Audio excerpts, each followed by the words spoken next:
Crisis rocking the Edo State chapter of the People's Democratic Party worsened on Sunday as a faction loyal to the FCT Minister Nyesom Wike, known as the Legacy Group, elected a new state working committee led by Barrister Nosa Ogieva. The Congress held in Benin City produced 14 executives, with 11 returned unopposed out of 576 delegates from across the state. In his acceptance speech, Ogieva pledged to be rebuild and rebrand the PDP, assuring members of a leadership rooted in unity, loyalty, and accountability. He described their victory as the start of a new era, promising to restore the party's winning strength in Edo State.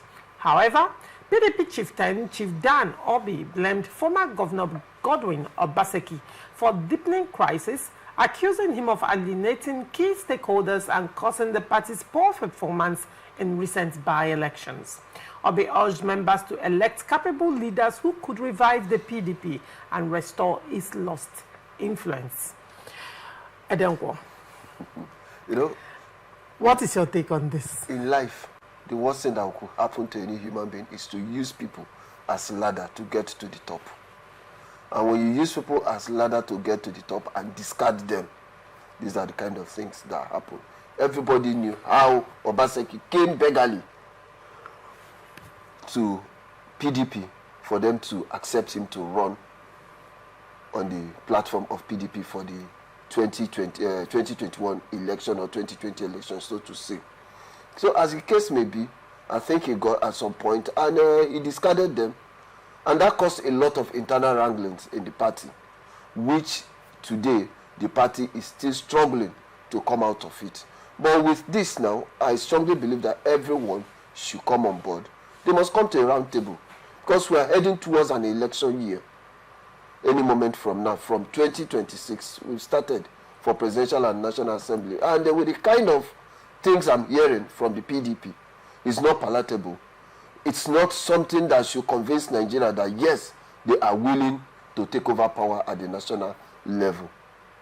Now, one would say to a large extent, Dan Obi, when Dan Obi was speaking, accused Obaseki of high-handedness and also accusing him of falling out with majority of the stakeholders. I mean, you recall that during the off-cycle goodbye elections in Edo State, a lot of PDP stalwarts, the who is who in PDP, literally left PDP for APC.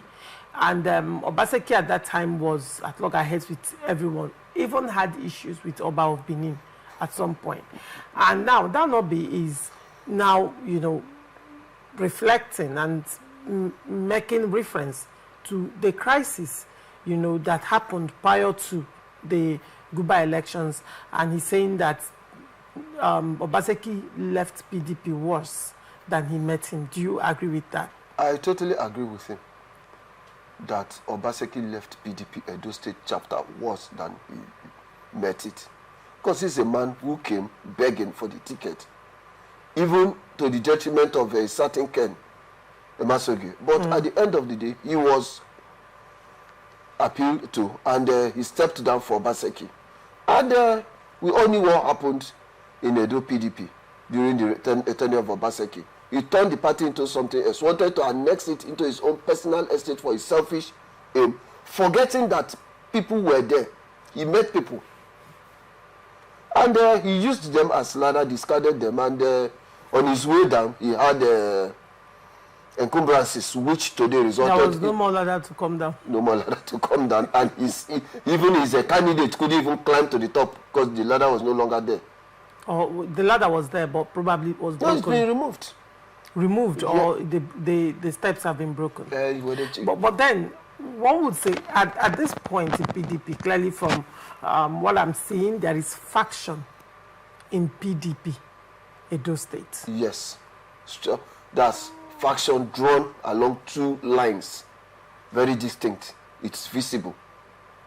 We have the Legacy Group and we have the Obaseki Group.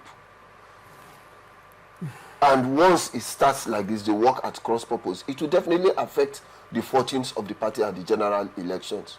So I pray that they close ranks and work for Do you see them closing ranks? That is my prayer. Because when you say Obaseki group and the Legacy group, this will appear to be two parallel lines that will never cross. Everything Considering that one would say to a large extent, most of the people in Legacy group, did they work for Obaseki and his anointed during the Guba elections? No, they didn't work. Now, do you see Obaseki having felt betrayed by some of the people in Legacy group coming to terms to work as one with them? I think there's no case of betrayal. When I say there's no case of betrayal, for me, if you want to establish a case of betrayal, is that they followed him from the beginning, then at the dying minute, either the eve of the election or on the election day, they ditched him.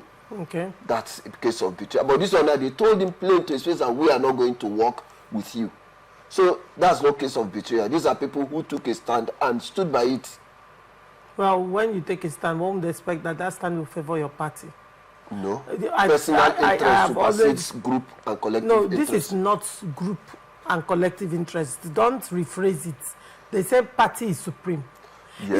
Is that not what party people say? Party is so supreme. Now, why are you suddenly ditching party is supreme and you're now saying personal interest supersedes party group interest? Is supreme. Party is not a group, it's a party, it's a political party. And party is supreme when the generality of the party are in tandem with the position of the party.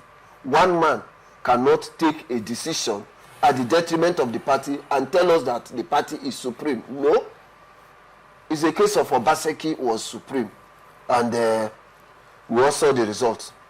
Even his local government chairman, they all left him at the critical point. His House of Assembly members, they all abandoned ship.